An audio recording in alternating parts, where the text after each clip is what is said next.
Break के बाद एक बार फिर से आपको खुश आमदीद कहते हैं। नाज़रीन, अफसोसनाक खबर जो कि चंद रोज़ पहले हमने देखा, लाहौर के निजी होटल में आते ज़दगी का वाक़या पेश आया। बहुत बड़ा नामी ग्रामी गुलबर्ग का ये होटल था और रेस्क्यू 1112 की टीमों ने 180 अफराद को बाहिफाजत होटल से निकाल लिया। शुक्र अल्हम्दुलिल्लाह ज़्यादा नुकसान नहीं हुआ, लेकिन जो 2 ज़िंदगियाँ गई हैं वो यकीनी तौर पर 2 ख़ानदान हैं, उनके साथ कई ज़िंदगियाँ वाबस्ता हैं, वो भी बहुत बड़ा नुकसान है। अब उसके बाद हमारे इदारे जाग गए हैं, हुकूमत जाग गई है एक बार फिर से। पहले हम सो जाते हैं, जैसे कोई वाक़या होता है, खुदा न खास्ता कोई ज़िंदगियाँ जाती हैं, क्योंकि कराची में जो गुल प्लाजा का वाक़या हुआ है उसकी वजह से लोग बड़े परेशान थे, लोगों के दिल बड़े दुखी हुए थे।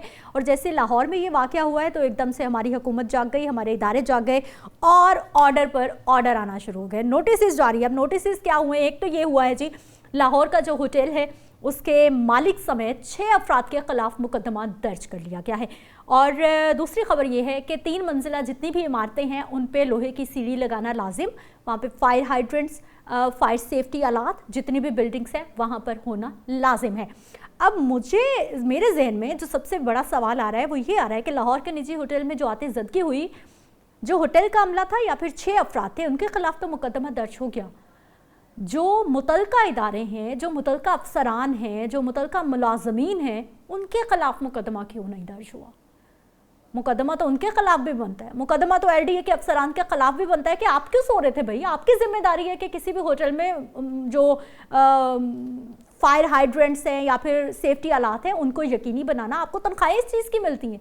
बात करेंगे, जावेद इकबाल साहब हमारे साथ मौजूद है, सीनियर जर्नलिस्ट हैं, इस प्रोग्राम में आपको खुश आमदीद कहते हैं।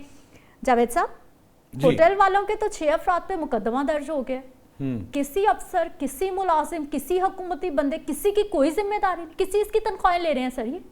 शुक्रिया मैडम। देखिए, ये आपने 2 चीज़ें कही हैं। एक तो कहा है कि SOPs आ गए हैं और नई हदायत जारी हो गई हैं और पकड़ दकड़ और मालकान काबू आ गए। मैं समझता हूँ कि ये जो हुकूमत की ये हदायत हैं ये इतराफ़ जुर्म है, ठीक, और रियासत की नाकामी की रसीद है। और रियासत ने खुलेआम इतराफ़ कर लिया नए SOP जारी करके कि नाकाम है। लाशों पर सियासत होती है। अब देखें, जो फायर कोड्स हैं ये पहले से मौजूद हैं, बिल्डिंग बाई लॉज पहले से मौजूद हैं। रोना सिर्फ ये है कि अमल दरामद क्यों नहीं हो रहा, मालकान क्यों जिम्मेदार हैं। उस 19 मंजिला इमारत का जिसने NOC जारी किया, जिसने बिल्डिंग बाई लॉज बनाए, जिसने उसका स्ट्रक्चर जारी किया, जिन्होंने 13 महकमों ने नक्शा मिलकर पास किया। फायर ब्रिगेड भी उसमें, रेस्क्यू 1112 भी मौजूद है जो 13 महकमे में, उसमें इंडस्ट्री भी मौजूद है, उनमें एनवायरनमेंट भी मौजूद है, उनमें बिल्डिंग जो कमेटियां हैं वो भी मौजूद हैं। लेकिन फिर मालिक पे मुकदमा क्यों? उन अफसरों पे क्यों नहीं जिन्होंने इसका नक्शा अप्रूव किया, जिन्होंने इसका बिल्डिंग प्लान मंजूर किया, जिन्होंने माहौलियात वालों ने या जिन्होंने इंडस्ट्री वाले हैं उन्होंने NOC जारी दिए, डिप्टी कमिश्नर लाहौर ने NOC जारी किया। देखिए, ये हाई राइज बिल्डिंग एरिया है गुलबर्ग का, जहाँ पे 19 मंजिला इमारत है और ये एक सियासी जमात की बड़ी साबिक MNA का होटल है, तो वो अपनी जगह है। किसका है सर ये? लेकिन आपको भी मैडम पता है किसका सर? वो MNA साहिबा जिनका होटल है, साबिक। अच्छा, मसला ये है कि रियासत का सिर्फ यही रह गया है कि उसने जब लाशें गिर जाएं, लोग मर जाएं, तो फिर उसको ख्याल आता है उन अफसरों को क्यों नहीं टंगा गया, उनसे क्यों नहीं पूछा गया। चाहिए तो ये था कि मैडम साहबा इस वक्त तक जो LDA के बड़े बड़े अफसरान हैं, और मैं एक आपको बात और बता दूं, जो हाई राइजिंग इलाका है, हाई राइजिंग बिल्डिंग इलाका है, उसका जो चेयरमैन होता है वो चीफ सेक्रेटरी पंजाब होता है। ठीक, जो ये बिल्डिंग प्लान मंजूर होता है ना हाई राइजिंग बिल्डिंग एरियाज में, तो गुलबर्ग का एरिया हो, मार रोड का हो, जेल रोड का हो, मेन बुलेवार्ड हो, ये हाई राइजिंग बिल्डिंग के इलाके में आता है। और इसका चेयरमैन जो होता है वो चीफ सेक्रेटरी होता है। ठीक है। DG LDA इसका केस बनाकर भेजती है, टाउन जिम्मेदार होता है। तो बिल्डिंग मैडम, मैं ये कहूंगा कि ये बड़े दुख का वाकया है। चलो कराची में तो हुआ, वहां पे तो कोई नहीं पूछता, यहाँ पे तो 32 साल से नून लीग की हुकूमत है, यहाँ पे तो बाई लॉ जो बने हैं, बिल्डिंग बाई लॉज या फायर कोड मौजूद हैं, नई कोई चीज नहीं है, पुरानी है, उस पर अमल दरामद क्यों ना हुआ? ठीक, क्यों ना उन अफसरों को मैडम, अब तक मैडम चीफ मिनिस्टर को तो उन्हें लटका देना चाहिए था, कम से कम मुअत्तल ही कर देती कि जब इसमें फायर कोड मौजूद नहीं थे, आग बुझाने वाले आलात मौजूद नहीं थे, तो अगर थे तो वो क्या शलभ में सजा के रखे थे? क्या उनमें गैस मौजूद थी? क्या उनमें वो तमाम केमिकल मौजूद थे जो आग बुझा सकते थे फौरी तौर पर? नहीं, बिल्कुल भी नहीं। मैं आपको दुख होगा कि इस वक्त जो है ये कोई बात नई नहीं है। ये जो आपने एसओपी चीफ मिनिस्टर ने जारी कर दिए हैं, ये कोई नई बात नहीं है। मैं आपको माजी में ले जाऊंगा। 2009 में एक कियानी कमीशन बना जस्टिस रियाज कियानी की सरबराही में। उन्होंने 2132 इमारतों की ऐसी खस्ता हाल इमारतें बिल्डिंग बाइलाज की जिनमें खिलाफ वर्जियाँ थी, उनकी एक फरिस्त गवर्नमेंट ऑफ पंजाब को दी कि या तो इन इमारतों में सेफ्टी मेजर्स ले लो, या इन्हें सील कर दो, या इन्हें गिरा दो, ये कल को तबाही का बायस बनेगी। मैडम आप हैरान होंगी कि इस मुल्क का कानून किधर चला गया। ये सिर्फ विक्टिमाइजेशन में, आपको आखिरी बात कर रहा हूं, फिर आपके सवाल की तरफ आता हूं कि एक्शन हुआ, सिर्फ पॉलिटिकल विक्टिमाइजेशन की गई। और एक इमारत, अगर आप कलमा चौक की तरफ जाएं, बरकत मार्ग की तरफ, तो एक आहद प्लाजा जो है वो खंडर बना दिखाई देता है। वजह क्या थी कि वो एक सियासी जमात के बड़ों का मुखालिफ था, वो परवेज मुशर्रफ में उनकी तरफ नहीं आया था। आहद मलिक जिसका नाम था वो उसी हबक्के में मर गया, दुनिया से चला गया कि उसकी टोटल जमा पूंजी होती, उसकी एक इमारत 2100 इमारतों में से एक को निशाने इबरत बनाया गया, और वो थी आहद मलिक की इमारत। अब मैं आता हूं आपके शहर की हालत की तरफ। अच्छा, मुझे सर ये बताइए, ये जो आपने कौन से सन की बात की है अभी? 2009 में 2009 की बात की है सर। ये तो हर साल बिल्डिंग्स के हवाले से एलडीए की जानिब से, ज़िला इंतज़ामिया की जानिब से, मुतल्लिका इदारों की जानिब से फहरिस्तें जारी की जाती हैं कि इतनी बिल्डिंग्स हैं, ये ख़तरनाक हैं, ये मखदूश हैं, ये पुरानी हैं, या फिर इनमें सेफ्टी आलात नहीं है, इनमें पार्किंग प्लाजास नहीं है। सर ये जो लिस्ट जारी करने तक का मामला है ना, ये तो हर साल आती है, मैं हर साल पढ़ती हूँ खबरों में, लेकिन होता क्या है? और मेरा ख्याल है कि लाहौर में शायद ही कोई ऐसी बिल्डिंग होगी, शायद, जो कि प्रॉपर कवानीन पर पूरी उतर रही होगी।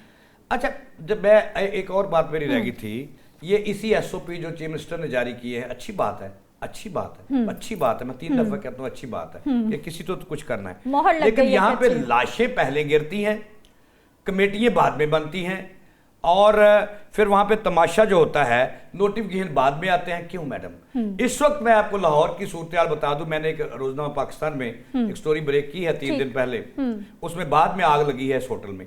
तो मैंने उसमें बताया है अपनी रिसर्च के मुताबिक कि इस वक्त लाहौर में 100 से ज्यादा, जिसमें मार्केटें शामिल हैं, जिसमें प्लाजे शामिल हैं, जिसमें होटल शामिल हैं, ये बाइलॉज की मजाक उड़ा रहे हैं। मैं आपको बात करूं पैनोरामा की, ठीक, आप वहां पे चले जाएं अपने कैमरे लेकर, या मैं चला जाऊं, अधेड़ के रख दें, इनका मुंह जो है ना काला कर दें कि हर तरफ मौत बिखरी हुई है, बेहंगम तारें बिखरी हुई हैं। आप दुनिया एशिया की सबसे बड़ी मार्केट आजम क्लॉथ मार्केट में चले जाएं, वहां बिल्डिंग बाइलाज का जनाजा निकाला गया है। शालम चले जाएं, आप शालम मार्केट वो बेचारे अल्लाह के हवाले हैं कि वहां पर बैठे हुए हैं। आप मैडम बदामी बाग मार्केट चले जाएं, आप मैडम इचरा चले जाएं, बेहंगम क्यों नहीं लटकाया जाता उन लोगों को जो नक्शे पास करते हैं?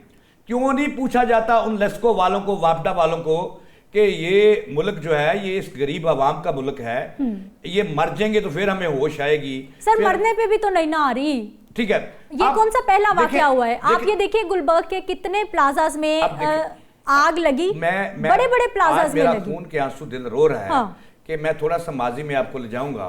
जब एजिटर रोड एलडीए प्लाजा जला था, आग लगी थी प्लाजे में, तो 4-4, 5-5 मंजिलों से लोग छलांगे लगा रहे थे नीचे, और उनकी हड्डी पसली टूट रही थी। जब ये यहाँ पे बात खत्म नहीं होती, इसके बाद कमेटियां बनी, नोटिफिकेशन हुआ कुछ भी ना।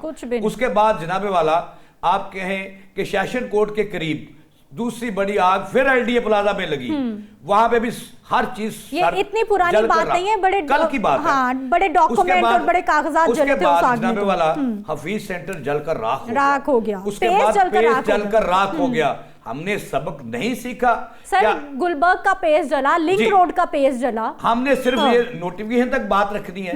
मैडम अगर गवर्नमेंट चीफ मिनिस्टर पंजाब वाकई सिंसियर है, वाकई उसने लोगों को बचाना है, वो वाकई अवाम की नुमाइंदा है, वो वाकई अवाम के लिए कुछ करना चाहती हैं, वो एसओपी में ना रहें। लिस्ट मौजूद है एलडीए के पास।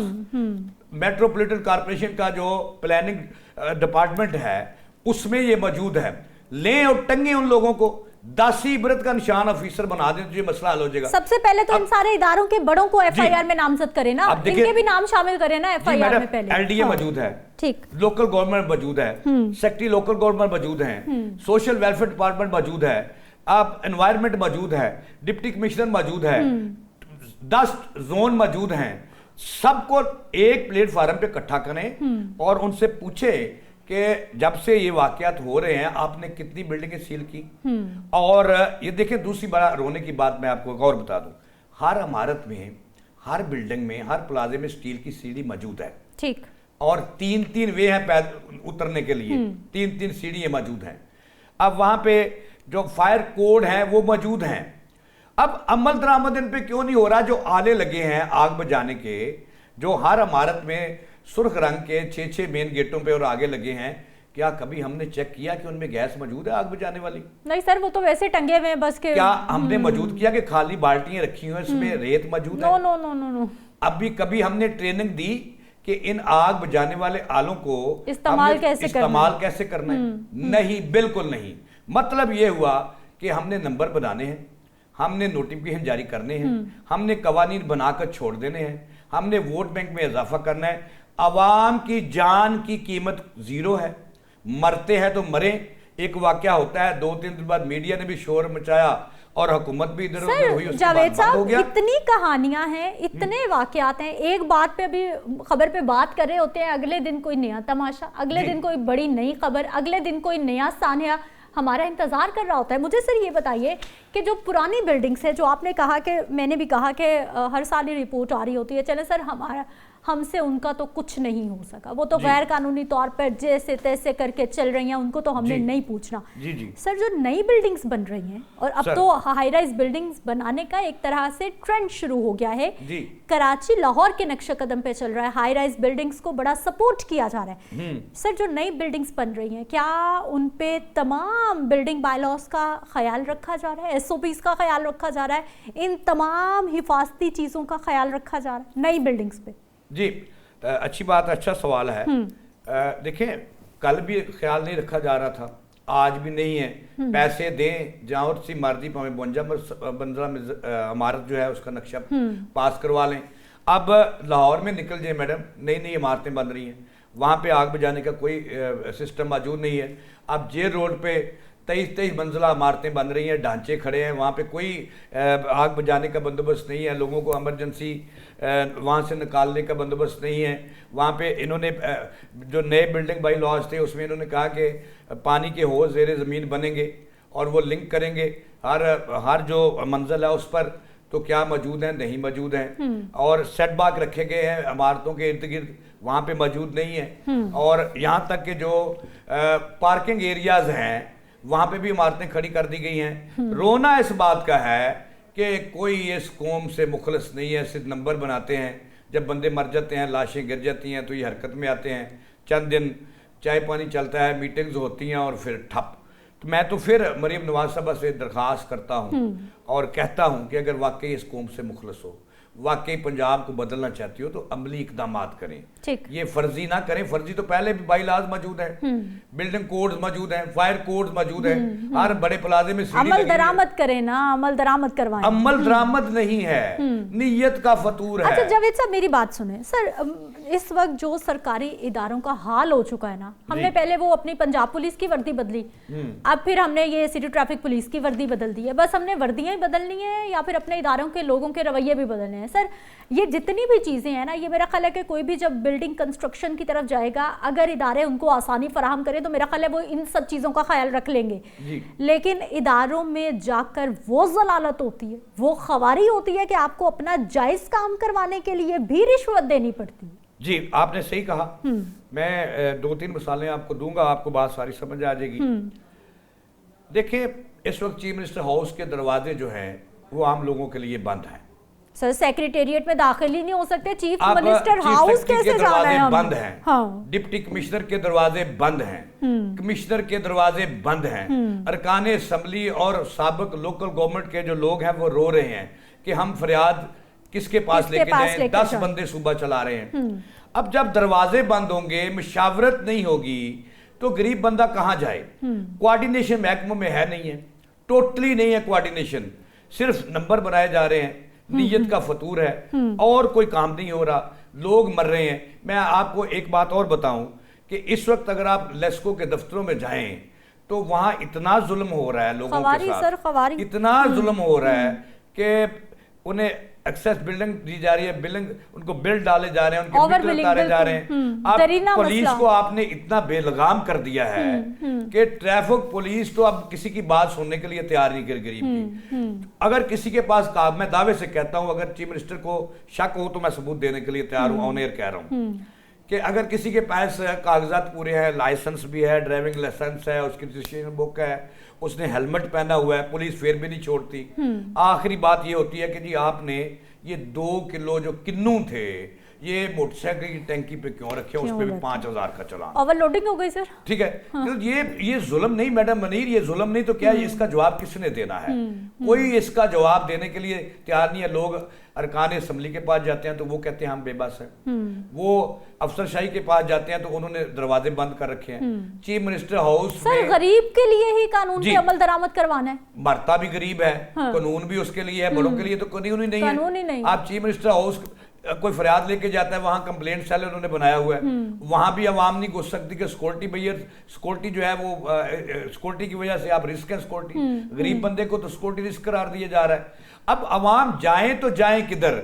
मरता भी आवाम है, जेल में भी आवाम जाता है, गरीब जाता है, और आग में जलता भी आवाम है। तो उनके लिए तो कोई नहीं, वो 2-3 दिन मीटिंगें की और चाय पानी के बिल लिए और फिर घरों को चले गए। तो मेरा ख्याल है कि इस वक्त अगर ज़रूरत है, वाकई चीफ मिनिस्टर ये चाहती हैं, जो उन्होंने 2-3 SOP जारी किए हैं, पुरानी बात है, ये नई कोई इसमें नई चीज़ नहीं है, तो पुराने कवानीन पे अगर अमल दरामद करवा दे तो मेरा ख्याल है कि बड़ी हद तक जो है इमारतों में जो आग भी नहीं लगेगी, और वहाँ जनाब हर किस्म के जो कवानीन है उस पर मसाले बना दे, 2-4 फिट कर दे मसाले, उसके बाद देखेंगे सूबा किधर जाता है। बहुत शुक्रिया जावेद इकबाल साहब, आप हमारे प्रोग्राम में मौजूद रहे, और वाकई CM साहिबा बड़ा एक्टिव हैं, हम देखते हैं कि रोड पे नज़र आती हैं, काम करती हैं, लेकिन ये बहुत बड़ा क्वेश्चन मार्क है कि आपने जो होटल जला वहाँ के 6-8 लोगों पे FIR दर्ज करा दी, लेकिन जो इदारे जिम्मेदार हैं उनमें भी तो किसी को लाए ना मैदान में, कोई मिसाल सेट करें कि जिस इदारे की जो जिम्मेदारी अगर वो पूरा नहीं करेगी तो ब्यूरोक्रेसी से भी हम फिर निपट लेंगे। उनको क्यों फ्री हैंड दे दिया कि लोग मरते जा रहे हैं, भाई वो इसी चीज़ की तो तनख्वाहें ले रहे हैं, फिर उनकी तनख्वाहें बंद कर दें, फिर लोगों को मरने दें, हमारा सवाल नहीं होगा। मुझे आपने इजाज़त देनी है, कल के प्रोग्राम में मुलाकात होती है, अल्लाह निगहबान।